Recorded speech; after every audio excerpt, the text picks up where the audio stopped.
중국이 고구려와 발해의 성들을 만리장성에 포함시킨 이번 사건은 2002년 시작된 중국의 동북공정의 기억을 되살립니다.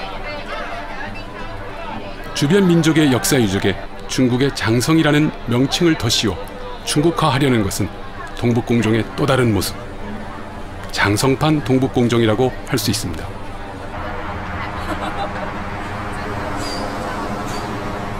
중국 사회과학원, 10년 전부터 역사 왜곡을 주도한 곳입니다.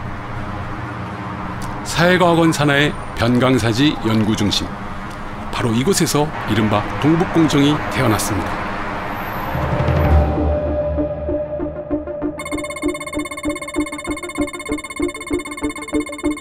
중국은 한반도의 형세 변화에 대비하기 위해 1997년 하반기부터 북한과의 접경지역 조사 연구에 착수했습니다. 1998년 조사 실무자들은 보고서를 제출했고 이는 곧 주목을 받기 시작했습니다. 이때 중점적으로 제기된 것이 한국과 중국 사이에 쟁점이 되고 있는 고대 국가들의 역사를 연구하는 것이었습니다. 고조선, 고구려, 발해의 역사가 모두 포함되었습니다. 그리고 2001년 한 권의 책이 나왔습니다. 이 책은 고구려는 중국의 일부라고 주장합니다.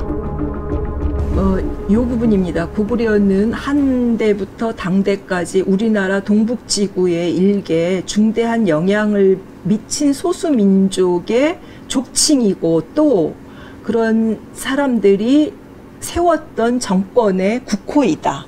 가이드라인 같은 걸로 이제 볼 수가 있는 책이죠. 그러니까 이 책에서 제시한 내용들이 그 이후에 나온 것에서 비판이라든가 이런 걸 받지 않고 이 기조대로 그대로 이제 연구가 진행되어 간다라고 볼 수가 있습니다. 당시 중국 사회과학원 산하 변강사지 연구중심 홈페이지에 소개된 동북공정 관련 내용을 보면 진행 중인 58개 과제 가운데 고구려와 발해를 포함한 중국 동북지역의 변경과 영토 문제에 관한 연구가 절반에 가까운 26개 항목을 차지했다. 이는 동북공정이 단순한 학술 연구에만 그치는 것이 아니라 명백히 정치적 목적을 가진 프로젝트임을 알 수 있다. 출범 당시 관련 인물에서도 중국의 의도는 명확하다. 공산당 최고위급 간부들인 정치국 위원과 재정부 부장이 고문으로 참여했다.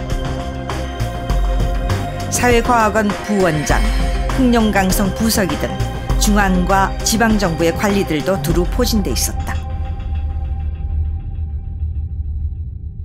政府官员参加，所以呢，韩国就误认为是官方的一种看法啊，所以就引起了韩国的一种一些学术界的一些不满，甚至有种种的一种说法。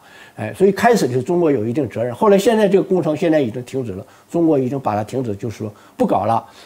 就是基本上到2007年，就2003年的东北工程，到07年的时候就都已经结束。 중국은 동북공정은 이미 끝났다고 말한다. 과연 사실일까? 길림성 사회과학원, 중국 동북지역 3대 지방정부 중 하나인 길림성의 학술 연구를 총괄하는 기관이다. 고구려연구실, 동북사지 잡지실. 길림성 사회과학원에서 펴내는 한 학술 잡지의 편집실. 여전히 한국 고대사 관련 논문들을 쏟아내고 있다.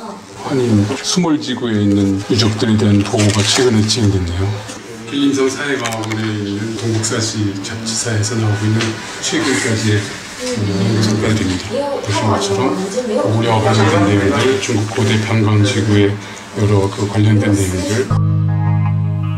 2달에 한 번씩 나오는 동북사지. 이 잡지는 우리 고대사의 모든 영역을 중국의 입장에서 다루고 있다. 부여, 고구려, 발해까지 동북공정의 연구 범위 그대로다. 동북공정의 거의 연속선상에서 있다고 볼 수가 있는 거죠. 이른바 동북공정의 연속선상에서 그 지방 정권이라는 거, 그 다음에 고구려가 그 귀속됐다라는 거, 그 다음에 고구려가 멸망한 다음에 고구려 유민들이 한족에 이제 이 사람들이 얘기하는 거는 융합되었다는 거, 이런 식의 여러 가지 유적이고, 그렇게 이제 주장을 하고 있고. 2007년에 그 길림성 사회과학원에는 동북공정 연구센터가 설립이 됐고요. 또 2008년 그 연용성 사회과학원에는 연용성의 동북공정을 지원하기 위한 TF팀 사무소가 설립이 됐습니다.